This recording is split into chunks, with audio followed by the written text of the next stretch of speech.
Ladies and gentlemen, boys and girls, we are back on League Unlock. Eric and Mark here with you beautiful people. LEC Power Rankings for Week 7, and we love to compare LCS and LEC because you get to talk how it's jam-packed in the middle in both regions, but the LEC teams are actually good. That's it. We got to say it every week, though. It's you get 2 donuts. One.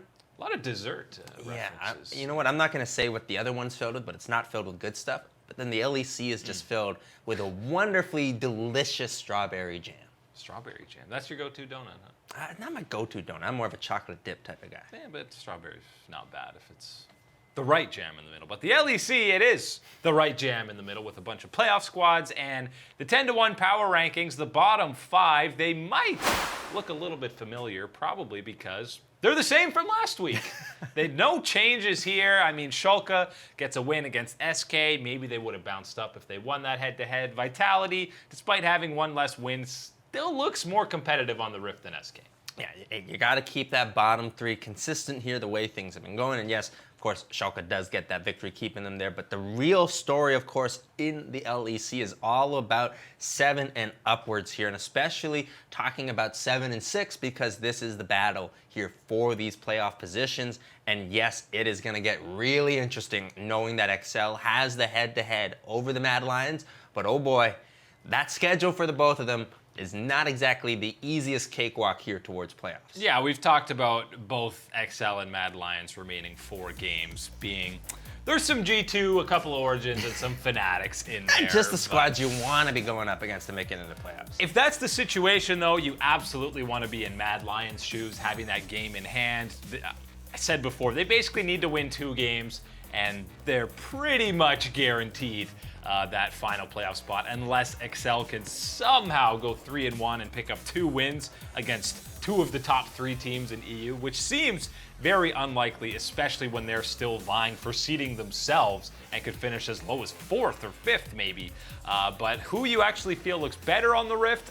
I feel like Excel could still reach higher highs, but they haven't quite seen it there yet. Both of these squads, though, have some incredibly inconsistent matches from day to day, within 1 week even. I was going to say, if you're talking about absolutely the squad that hits their peak, they're playing at the absolute top notch of League of Legends, it's going to be Excel that gets the advantages here and moves on through. But that's not how it goes more often than not. Which Mickey do we get on the Rift is one question. Hey, I will guarantee at least one of the upcoming matches for Excel, you're going to get a pop-off Mickey performance. I can't guarantee the rest of them. 3 out of 4? But you're starting to push it when you're going into that type of territory. So yes, good that they've got the head-to-head, but I think you're going to need a little bit of luck on your side here to get that little leapfrog action. Yeah, but for now, Mad is still that spot ahead of Excel. The top 5 is where we have the actual movement after Week 7, mainly because a lot of them played head-to-head, and that is more than enough for us to kind of figure out who finishes higher. Rogue actually jumps over Misfits because of how dominant they looked in their 2-0 this week. Even though it wasn't the most difficult schedule, they beat Mad Lions, who are a playoff team right now, and looked absolutely clean doing it. You combine that with the fact that Misfits lost that head-to-head to Origin, and Rogue moves in to that number 4 spot.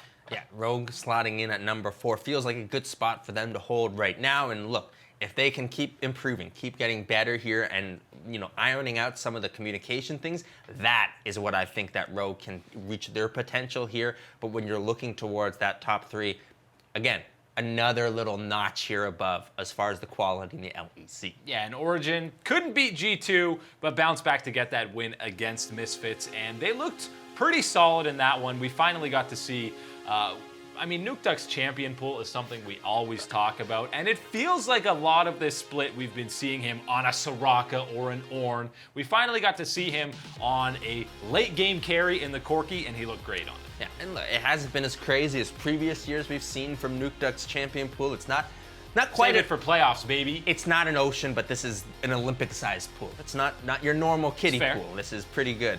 And then as well with Origin, one of the things that's been so great to watch, and it always is Upset's performance on the ADC role. He really, again, exemplifies, proper positioning, dealing the damage when you need to be dealing damage here. He has been exactly as advertised here for the OG squad. Yeah, and Alfari continues to play as probably the best top laner in the LEC.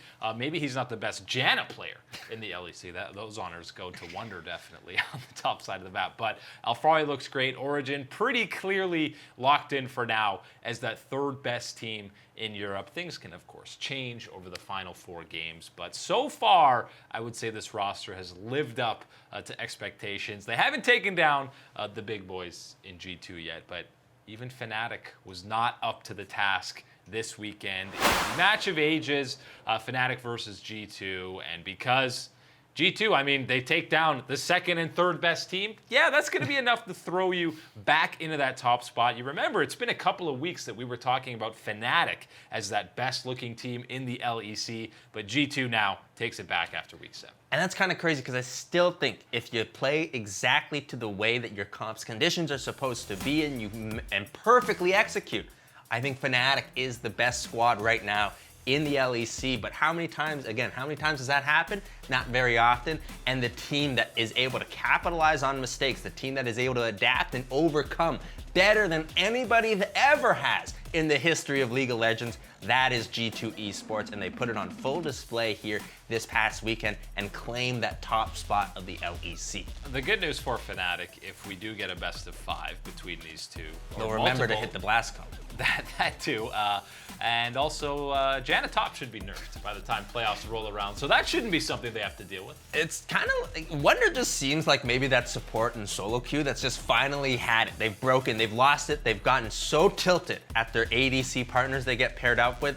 I'm just taking my champion pool top lane, and I'm gonna see how it does. And hey, he's done it with Sona, he's done it with Soraka, and now he's got the Janna going. It's only a matter of time before we see more supports for Wonder. Yeah, and I think G2 had a poll what support he should play next, and I believe Nami won that poll. What about Yuumi top lane? How about that solo? That sounds. I want this Kalista top that's been going around in some solo queue. I want to see that where you partner up with the jungler, bring them in for ganks. I've thought that's a genius play since they released Kalista, but we've never really seen it. I was gonna say that feels really G2, but then I remembered it's not troll enough. You gotta be you gotta hurt the feelings of your enemies a little bit more. Just pick some weird summoners on it. You know, go no flash Kalista top or something. Smite Ghost. And then it's genius. You roll around with the jungler. You know how quickly you'd be killing stuff with that passive? Smites Rend? Oh man, you'd secure every objective. G2, I'm just saying. Take note for playoffs. Save that for a best of 5 because that will absolutely tilt any team off the face of the earth. But for now, G2 take back that #1 spot in Europe.